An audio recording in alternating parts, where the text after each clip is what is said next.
मनुष्य का दिमाग ऐसा होता है जो हर समय कुछ न कुछ सोचता रहता है। उम्र और परिवेश के हिसाब से हमारे ख्यालात भी बदलते रहते हैं। घर परिवार की चिंता, भविष्य की चिंता, हमेशा कोई ना कोई चिंता दिमाग में चलती रहती है। परंतु कुछ ऐसे विचार होते हैं जो हमारे नहीं चाहते हुए भी दिमाग के अंदर खुद ब खुद अपनी जगह बना लेते हैं और हम चाह कर भी उनसे निकल नहीं पाते। जब इंसान कहीं गलत देखता है या पढ़ लेता है तो वहीं सब उसके दिमाग में कल्पना के रूप में आना शुरू हो जाता है। यह एक स्वाभाविक प्रक्रिया है। बार बार आने वाले ऐसे विचार व्यक्ति को उत्तेजित करते हैं और फिर या तो वह अपराध बोध से ग्रस्त हो जाता है या उनको पूरा करने की कोशिश करता है। वहां से निकलने में भी स्वयं को बड़ा असहाय महसूस करता है। अगर आप इन विचारों को काबू में करना चाहते हैं तो इस वीडियो को पूरा जरूर देखें। वीडियो शुरू होने से पहले कमेंट में नमो बुद्धाय लिख के स्वयं के मन को प्रसन्न करें। अगर आप अपने इस चैनल पर नए हैं तो चैनल को सब्सक्राइब जरूर करें। कहानी भगवान गौतम बुद्ध की ये बात शुरुआती दिनों की है, जब भगवान गौतम बुद्ध अपने शिष्यों के साथ भ्रमण पर निकले हुए थे। गांव से शहर जाया करते थे, प्रवचन दिया करते थे। अपने शिष्यों को रोजाना कुछ ना कुछ नया पाठ पढ़ाते थे। उन्हें समझाते थे कि जिंदगी का मतलब क्या है। एक बार से ही भ्रमण करते करते एक गांव से दूसरे गांव निकले थे। रास्ता काफी बड़ा लंबा था। चलते चलते देर हो गई। दोपहर का वक्त था। बड़ी जोर की प्यास लगी थी। एक बरगद का पेड़ के नीचे आराम करने के लिए रुक गए। अपने शिष्य से कहा, एक काम कीजिए, आप इस बरगद के पेड़ से 20 कदम दूर जाइए और 2 बार परिक्रमा लगाए, उसके बाद वापस आइए। शिष्य ने वैसे ही किया। वो 20 कदम गया, परिक्रमा लगाई, वापस आया। भगवान गौतम बुद्ध ने उससे पूछा कि एक बात बताइए, क्या आपको कहीं से ठंडी हवा महसूस हो रही थी? उस शिष्य ने बताया, उत्तर दिशा से आ रही थी, ठंडी हवा महसूस हो रही थी। भगवान गौतम बुद्ध ने कहा, आप उसी दिशा में जाइए, वहां कोई ना कोई पानी का स्थान होगा, बर्तन साथ लेकर जाइए, पानी लेकर वापस आना, सबको बड़ी प्यास लगी हुई है। शिष्य ने वैसे ही किया। वो गया। जाकर मालूम हुआ वाकई में वहां पानी का तालाब था, गांव का तालाब था। वहां गांव वाले कुछ ना कुछ एक्टिविटीज कर रहे थे। कोई अपने कपड़े धो रहा था, कोई खुद को नहला रहा था, कोई अपनी भैंसों को नहला रहा था। उस पूरे तालाब का माहौल गंदा हो रखा था।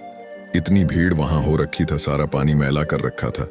उस शिष्य को उन लोगों पर गुस्सा आया। ये नहाने की जगह है, कपड़े धो रहे यहाँ पर, भैंस नहला रहे यहाँ पर, पूरे तालाब का पानी गंदा कर रखा है, स्वच्छ नहीं रख सकते। सब कुछ अपने मन में कहने लगा, गुस्सा करने लगा, क्योंकि उसको अपने गुरुदेव के लिए बर्तन में पानी ले जाना था। बहुत देर उसने सोचा, क्या करूं क्या ना करूं। कुछ देर बाद एक गांव वाला आया, उसके साथ और भैंसें भी। उसने तालाब में उतार दी और पानी गंदा हो गया।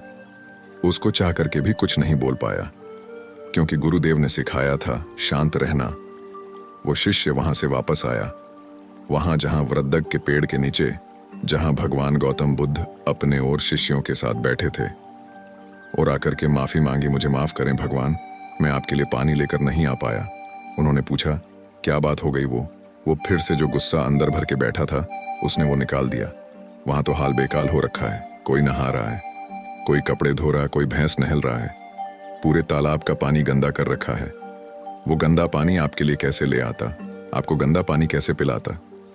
भगवान गौतम बुद्ध ने कहा, शांत हो जाओ, यहीं हम थोड़ा देर रुकेंगे, फिर आगे बढ़ेंगे। भगवान गौतम बुद्ध ने अपने शिष्यों के साथ बरगद के नीचे थोड़ी देर विश्राम किया। घंटा 2 घंटा बीत गया। बाद में फिर से उसी शिष्य से कहा, एक काम कीजिए, फिर से उसी दिशा में जाइए, उसी तालाब में जाइए, बर्तन लेकर जाएगा, एक बार पानी भर कर लाएगा। अब पानी पिए गए, उसे समझ में नहीं आया कि ये लॉजिकल सी बात है। अभी तो गया था, वहां गंदा पानी था, लेकिन गुरुदेव ने कहा था, मना नहीं कर सकते थे। वापस गया वो शिष्य। वहां जाकर वो देखता है, सरप्राइज ये था कि वो पानी साफ हो चुका था, साफ पानी। उसने बर्तन में भरा, वो वापस आकर के प्रणाम किया और पूछा कि बस मुझे ये बता दीजिए, भगवान पानी साफ कैसे हो गया?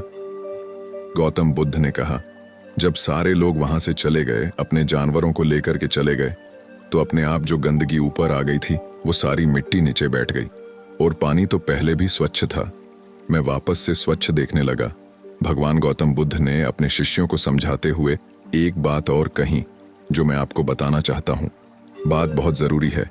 ये कहानी उस तालाब की नहीं, उस पानी की नहीं, हमारे दिमाग की है। हमारे दिमाग में कई बार ऐसा होता है कि बहुत सारी चीज़ें चलने लगती हैं। नेगेटिविटी हम पर हावी हो जाती है। जैसे उस तालाब में गंदगी आ गई थी। उस शिष्य ने कुछ नहीं किया, सिर्फ वक्त दिया। भगवान गौतम बुद्ध ने कहा यहाँ विश्राम करेंगे। घंटा 2 घंटा बाद फिर उस शिष्य को कहा वापस जाइए, फिर पानी भर कर लाइए। कुछ नहीं गया, कोई प्रयास नहीं किया, कुछ नहीं किया, अपने आप वो गंदगी नीचे बैठ गई।